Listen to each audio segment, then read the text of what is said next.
दोस्तों, स्वागत है आप सभी का आज के वीडियो में। और आज के वीडियो में मैं ये आ गया हूँ खोराब जंगल, और खोराब जंगल से लौटते हुए ये वीडियो में रिकॉर्ड कर रहा हूँ।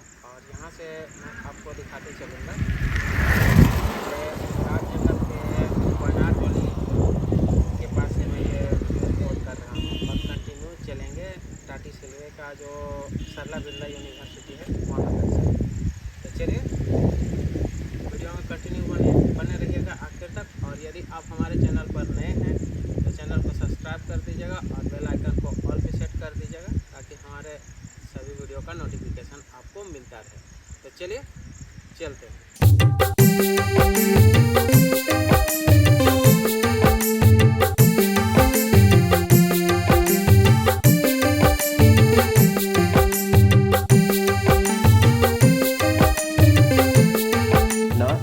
स्वागत है आप सभी का आज की वीडियो में। जैसा कि फर्स्ट वीडियो आपने सुना, इस वीडियो को मैं आगे प्ले कर रहा हूँ। और ये दिल है, दिल लगा लिया मैंने तुमसे प्यार करके। और ये गाना है दिल है तुम्हारा का, जो कि 6 दिसंबर 2002 को रिलीज हुआ था। उम्मीद है आप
तो सिर्फ महिला की, लेडीज की। इसके अलावा कोई भी व्यक्ति पुरुष नाम से ना तो कोई वहाँ एंट्री होगी, ना ही पुरुष का नाम वहाँ लिया जाएगा। दरअसल वो लड़की पुरुष नाम से इतना भयभीत है, इतनी डरी हुई है कि नाम सामने आते ही लड़की की सांसें जोर जोर से चलने लगती हैं। उसे देखकर ऐसा लगने लगता है जैसे कि वो मर जाएगी। 11 सितंबर की शाम 5 बजे तक भी वो लड़की जिंदगी की जंग लड़ रही थी और सांसें उसकी ऐसे ही चल रही हैं। उसे वाकई बहुत सारी प्रार्थना की जरूरत है। वो लड़की दिल्ली की निर्भया से कम नहीं, क्योंकि उसके साथ भी कुछ ऐसा ही हुआ है, बल्कि उससे ज़्यादा कहें तो कम नहीं होगा। आज की जो सच्ची घटना मैं आपको सुनाने जा रहा हूँ, ये सच्ची घटना है महाराष्ट्र के पुणे शहर की। दरअसल यहाँ का एक थाना है बनवाड़ी, और इसी थाने क्षेत्र में रहने वाली एक लड़की जिसकी उम्र 14 साल है, उसके माता और उसके पिता किसी नर्सरी में नौकरी करते हैं, काम करते हैं, पेड़ पौधों की रखवाली उनको तैयार करते हैं। ये 31 अगस्त की रात 10 बजे के आसपास की वारदात है। ये लड़की अपने एक दोस्त से मिलने के लिए पुणे के रेलवे स्टेशन पर पहुंच जाती है। वहाँ जाकर उस लड़के का इंतजार कर रही थी। रात के 10 बज चुके थे, मगर उसका दोस्त नहीं आया, जिसको लेकर वो परेशान होने लगी। अचानक ही उस लड़की पर एक ऑटो वाले की नज़र पड़ जाती है, और जैसे ही ऑटो वाले की नज़र पड़ती है, ऑटो वाला उससे पूछता है कि तुम क्यों रो रही हो, क्यों परेशान हो, क्या मैं तुम्हारी कोई मदद कर सकता हूँ? तो लड़की को एक सहारे की ज़रूरत थी। उसे लगा कि शायद ये जो व्यक्ति है, लगभग जिसकी उम्र 30 साल थी, उसने अपनी उस दास्तां को सुना दिया, बता दिया, और कहा कि वो अपने घर वालों की बिना मर्जी के यहाँ रेलवे स्टेशन पर अपने दोस्त से मिलने के लिए आई थी। दोस्त नहीं आया, इसलिए वो परेशान है। इतना सुनने के बाद वो ऑटो वाला वहाँ से चला जाता है, और करीब 10 मिनट के बाद फिर वापस लौट कर आता है। उसने कहा कि जिसका तुम इंतजार कर रही थी, दरअसल वो लड़का बाहर खड़ा हुआ है और वो यहाँ आना नहीं चाहता। वो शर्मिंदा है अपने किए पर, जो लेट हो गया है, इसलिए मेरे साथ चलो और मैं तुम्हें उससे मिला दूंगा। लड़की क्योंकि रो रही थी काफ़ी देर से, उसके पास ना पीने के लिए पानी था, ना वहाँ आसपास उसे पानी की सुध थी। उसने उस ऑटो ड्राइवर ने उसको एक बोतल दे दी और उसका उसने पानी पी लिया। दोनों साथ साथ बाहर तक चल रहे थे। अचानक से लड़की को चक्कर आने लगते हैं, और वो गश खाकर इससे पहले गिरती, वो लड़का उसे ऑटो तक लेकर पहुँच जाता है, और उसके बाद उसे जंगल की ओर ले जाता है, जहाँ ले जाने के बाद उसके साथ बलात्कार करता है। कई घंटे तक उसे अपने साथ रखता है। वो 14 साल की लड़की, उसे कुछ होश नहीं था, क्योंकि वो नशे में थी। उसे पानी के रूप में कुछ नशीला पदार्थ पिलाया गया। इसके बाद जब 2 या 3 घंटे बीत जाते हैं, वो ऑटो ड्राइवर एक लॉज में लेके जाता है। वो एक छोटा सा होटल होता है, उस होटल में जब लेके जाता है तो वहाँ पर पहले से ही कुछ लड़के, कुछ और युवक इंतजार कर रहे थे। लड़की एक कमरे में जाती है। 31 अगस्त की रात 10 बजे ये वाकया शुरू होता है, और उसके बाद होटल में जाने के बाद, लॉज में जाने के बाद, उस लड़की को अंदर कमरे में बंद कर दिया जाता है, और उसके पूरे कपड़े उतार दिए जाते हैं, यानी कि उसके बदन पर एक भी कपड़ा नहीं था। अब वो लड़की शर्मा रही है, परेशान है, और उसके साथ पहले ही बलात्कार हो चुका है। धीरे धीरे उसे होश आता है। तब तक उसके साथ लगभग 12 लड़के बारी बारी से रेप कर चुके थे। दिन निकल आता है, और दिन भर यही काम चलता रहता है। एक के बाद एक लड़का आता रहता है, और ये सिलसिला लगातार चलता रहता है। शाम हो जाती है, यानी कि इस कमरे के अंदर वो लड़की लगभग 24 घंटे तक रहती है, और वो 12 लड़के 24 घंटे तक उसके साथ बलात्कार पर बलात्कार करते रहते हैं। वो भूख से, प्यास से तड़पती रहती है। वो कई बार कहती है कि मुझे खाने के लिए कुछ दे दो, मुझे पीने के लिए पानी दे दो, मगर कोई भी उसकी गुहार नहीं सुनता, उसकी कोई पुकार नहीं सुनता। उसकी चीखों की आवाज़ भी उस कमरे से बाहर जा भी रही थी, तो ना जाने क्यों वो होटल मालिक या आसपास के लोग उन आवाज़ों को सुन ही नहीं पा रहे थे। ये भी बताया जा रहा है कि उस लड़की को बार बार इंजेक्शन दिया जा रहा था, नशीली चीज़ें दी जा रही थी, जिससे क्या वो शोर न मचा सके। इस बीच उस लड़की ने बार बार रिक्वेस्ट करती रही, माफ़ी मांगती रही, उसे बचाने की गुहार लगाती रही। इन 12 लड़कों में से एक लड़के को दया आ जाती है, और उसके बाद ये लड़का उस लड़की को ले जाकर मुंबई के दादर रेलवे स्टेशन पर छोड़ देता है। अब ये आरोपी बारे के बारे ये फरार हो चुके थे। इन्होंने सोचा कि शायद अब वो लड़की चली जाएगी। दादर रेलवे स्टेशन पर जाने के बाद वहाँ 2 सफाई कर्मचारी मिलते हैं, और 2 सफाई कर्मचारी उस लड़की की हालत को देखने के बाद उसके साथ बलात्कार करते हैं। यानी कि अभी वो उन लोगों से बची थी कि 2 सफाई कर्मचारियों ने भी उसके साथ बलात्कार जैसी घटना को अंजाम दिया। दादर रेलवे स्टेशन के सफाई कर्मचारियों ने उसके साथ बलात्कार करने के बाद अपने पास काफी समय तक रखा, और एक ऐसी ट्रेन में बैठा दिया जिस ट्रेन की जो दिशा थी वो उत्तर की ओर जा रही थी। कई सौ किलोमीटर का सफर करते करते लड़की चंडीगढ़ पहुंच जाती है। एक कोने में डरी हुई सैनी में बैठी रहती है। इस बीच न जाने कितने लोग आते हैं, जाते हैं, मगर किसी भी व्यक्ति की नज़र उस लड़की पर पहुंची नहीं। वो बहुत बड़ी परेशानी से गुजर रही थी। उसकी परेशानी किसी को दिखाई नहीं दी। ये भी किसी ने जानने की कोशिश नहीं की। 48 घंटे से ज़्यादा उसके साथ 12 अलग लोगों ने, 2 सफाई कर्मचारियों ने बलात्कार किया था। उसके साथ इतनी दरिंदगी हुई थी, न जाने क्यों किसी की उस पर नजर ही नहीं जा रही थी। जैसे ही ट्रेन चंडीगढ़ में जाकर रुकती है, एक जीआरपी का पुलिसकर्मी उधर से निकल रहा था। अचानक उस लड़की को देखकर पल भर में समझ जाता है कुछ तो गड़बड़ है इसके साथ। तो उस लड़की से कहता है कि तुम परेशान हो, मैं तुम्हारी कुछ मदद कर सकता हूँ। मगर वो लड़की पुरुष जाति के नाम से डरी हुई थी, घबराई हुई थी, क्योंकि वर्दी में भी तो एक पुरुष ही था। उसे लग रहा था कि हो ना हो ये भी उसे ले जाकर उसके साथ बलात्कार करेगा।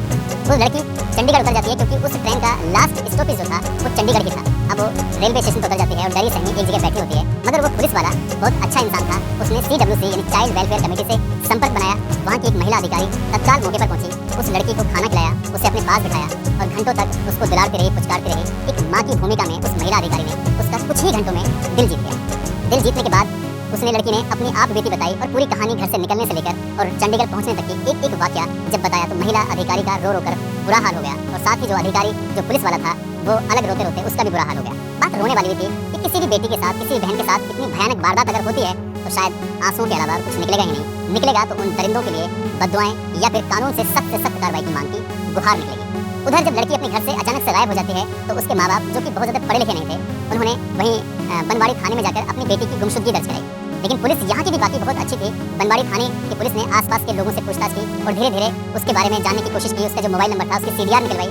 उस इलाके के जितने भी CCTV कैमरे थे उनके बारे में पता करने की कोशिश की, मगर उस लड़की के बारे में कुछ पता ही नहीं चल रहा था। और पता चलता है तो उसके बाद पुलिस ने बड़े ही गंभीरता से, बड़ी शालीनता से इस मामले की बहुत ही खूबसूरती से जांच की है। यानी कि इस पूरी कहानी में पुलिस की जितनी तारीफ की जाए उतनी ही कम है। जैसे ही चंडीगढ़ की पुलिस बनवाड़ी पुलिस से कांटेक्ट करती है तो उसके बाद यहाँ से उस लड़की को हवाई जहाज के माध्यम से मुंबई लाया जाता है और मुंबई लाने के बाद उसको हॉस्पिटल में एडमिट कराया जाता है। जितना भी स्टाफ है टोटल महिला स्टाफ ही उस लड़की के इलाज में, उसकी खिदमत में, उसकी हर जरूरतों को पूरा करने में लगा हुआ है, क्योंकि वो लड़की पुरुष जाति नाम से डरी हुई है, घबराई हुई है। इसके बाद पुलिस ने जब मामले की जांच पड़ताल शुरू की है तो 100 से ज़्यादा CCTV कैमरे को खंगाला गया और खंगालते आखिरकार पुणे के रेलवे स्टेशन पर एक ऑटो जाता हुआ मिलता है। उसी में वो लड़की थी और उसी ऑटो का नंबर उस CCTV में कैद हो जाता है। पुलिस ने उस आरोपी को, जिसके मतलब 30 साल थे, उसको गिरफ्तार किया, उसको पकड़ा और एक एक करके जितने भी लोग थे, यानी कि 12 के 12 लोगों को पकड़ा। उसके बाद इस लड़की ने जो बताया था, अपना बयान दिया था, दादर रेलवे स्टेशन का, उन दोनों सफाई कर्मचारियों को पकड़ा। फिलहाल पुलिस ने अभी तक इस मामले में 16 आरोपियों की गिरफ्तारी की है जो इस केस से सीधे तौर पर जुड़े हुए हैं।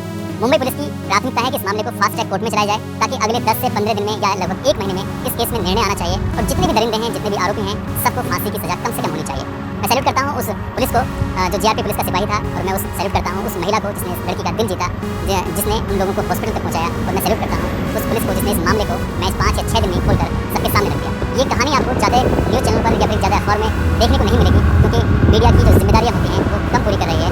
वाकई ही इस खबर को उठाने की जरूरत थी, लोगों को सचेत और जागरूक करने की जरूरत थी, उस बेटी को न्याय दिलाने की जरूरत थी जो शायद मीडिया इस मामले में दिलचस्पी नहीं ले रहा है। इस कहानी को सुनाने का उद्देश्य भी किसी को परेशान करना नहीं है, किसी का दिल दुखाना नहीं है, बल्कि आपको सचेत करना है, आपको जागरूक करना है। आप जहाँ भी रहें